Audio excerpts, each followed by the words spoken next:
نحمده ونصلي على رسوله الكريم أما بعد أعوذ بالله من الشيطان الرجيم بسم الله الرحمن الرحيم ولقد آتينا بني إسرائيل الكتاب والحكم والنبوة ورزقناهم من الطيبات وفضلناهم على العالمين صدق الله العظيم۔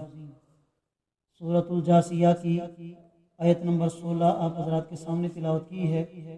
آیت کریمہ کا ترجمہ یہ ہے، اللہ رب العالمین ارشاد فرما رہے ہیں، اور البتہ تحقیق ہم نے بنی اسرائیل کو کتاب عطا کی اور حکومت عطا کی اور نبوت عطا کی اور انہیں پاکیزہ چیزوں کا رزق عطا کیا اور انہیں تمام جہان والوں پر فضیلت عطا کی۔ اس سے ماقبل آیات کریمہ میں اللہ رب العالمین نے توحید کو بیان فرمایا ہے، اپنی قدرت کی نشانیاں اور حکمت بالغہ کی نشانیوں کو بیان فرما کر، اور آخر میں اللہ رب العالمین نے یہ بات بھی ارشاد فرما دی کہ جو اس دنیا کی زندگی میں نیک اعمال کرے گا تو ان نیک اعمال کا نفع اسی کو ملے گا، اور جو برے اعمال کرے گا تو ان برے اعمال کا نقصان بھی اسی کو ہوگا۔ ثم الی ربکم ترجعون، پھر تم سارے کے سارے اپنے رب کے پاس لٹائے جاؤ گے، یعنی اللہ تعالیٰ تم سے ایک ایک چیز کا حساب لیں گے۔ اب اللہ رب العالمین دو گروہوں کا ذکر فرما رہے ہیں۔ فرمایا کہ ایک تو بنی اسرائیل والے تھے کہ انہیں ہم نے کتاب عطا کی، ایک نہیں 3 آسمانی کتابیں، تورات، زبور، انجیل، اور انہیں حکومت عطا کی، نبوت عطا کی۔ چنانچہ 4000 کے قریب پیغمبر بنی اسرائیل میں آئے، اور ان میں سے کچھ بادشاہ بھی تھے، جیسے حضرت داؤد، حضرت سلیمان، حضرت یوسف علیہ السلام۔ ورزقناہم من الطیبات، اللہ نے انہیں پاکیزہ چیزوں کا رزق عطا کیا، ان کے لیے آسمان سے من و سلوہ اترا کرتا تھا۔ وفضلناہم علی العالمین، اور انہیں اللہ نے تمام جہان والوں پر فضیلت عطا کی۔ کیا مطلب؟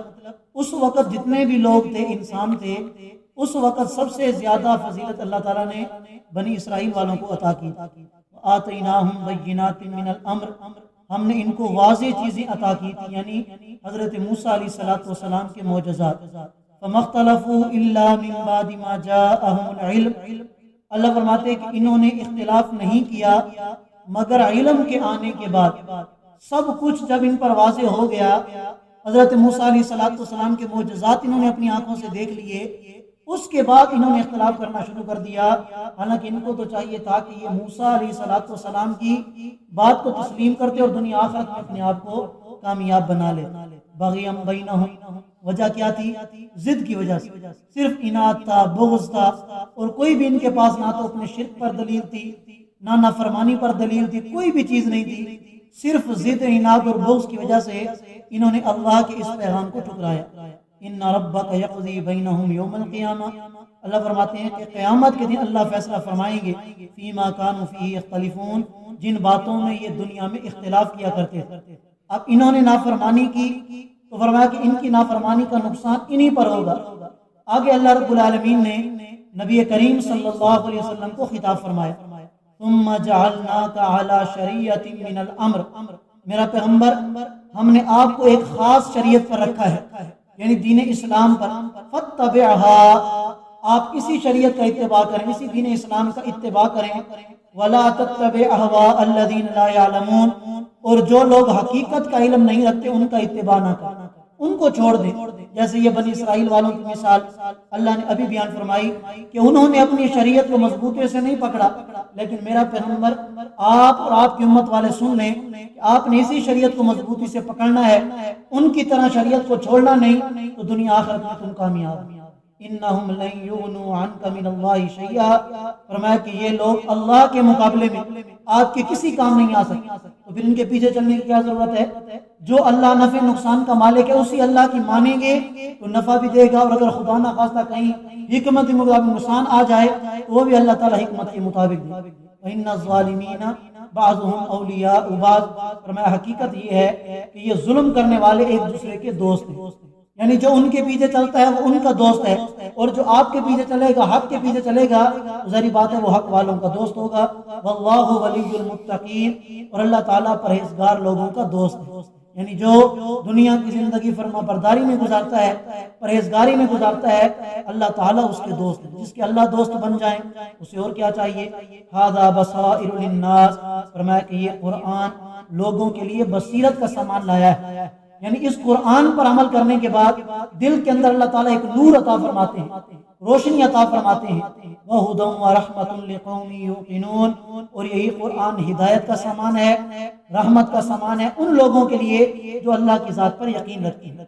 ام حسب الذین اجترحوا السیئات، کیا ان لوگوں نے یہ سمجھ رکھا ہے کہ جو دنیا میں برے کام کرتے ہیں، ان نجعلہم کالذین آمنوا، کیا ان کو برابر کر دیں گے ان لوگوں کے جو ایمان لائے، وعملوا الصالحات، اور نیک اعمال کیے، سواء محیاہم ومماتہم، کیا ان کا جینا مرنا برابر ہوگا؟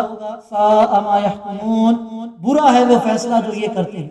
یعنی یہ تو یہ سمجھتے ہیں کہ ہم سب برابر ہو جائیں گے، نہیں، اللہ فرماتے ہیں کہ آخرت کو ہم نے رکھا اس لیے ہے کہ آخرت والے دن نیک اعمال کا بدلہ نیک صورت میں ملے گا، برے اعمال کا بدلہ بری صورت میں ملے گا، تبھی تو انصاف ہوگا۔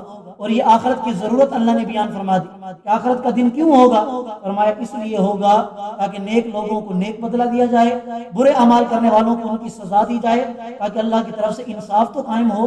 اب ایسا تو نہیں ہو سکتا کہ جنہوں نے ساری زندگی گناہوں میں گزاری اور ان کے مقابلے میں جنہوں نے ساری زندگی نیک اعمال میں گزاری، اللہ فرماتے ہیں ہم ان کو برابر تو نہیں کریں گے، آخر کچھ نہ کچھ انصاف تو ہو، نیک اعمال کرنے والوں کو جنت کی صورت میں اور برے اعمال کرنے والوں کو جہنم کی صورت میں، تب اللہ کا انصاف ہو۔ وَخَلَقَ اللَّهُ السَّمَاوَاتِ وَالْأَرْضَ بِالْحَقِّ، اللہ فرماتے ہیں کہ میں نے زمین و آسمان کو برحق مقصد کے لیے پیدا کیا ہے، اور وہ مقصد کیا ہے؟ وَلِتُجْزَى كُلُّ نَفْسٍ بِمَا كَسَبَتْ، تاکہ ہر انسان کو اس کے اعمال کا بدلہ دیا جائے، وَهُمْ لَا يُظْلَمُونَ، اور کسی پر ظلم نہ کیا۔ اللہ تعالیٰ ہم سب کو سمجھنے اور عمل کرنے کی جزاک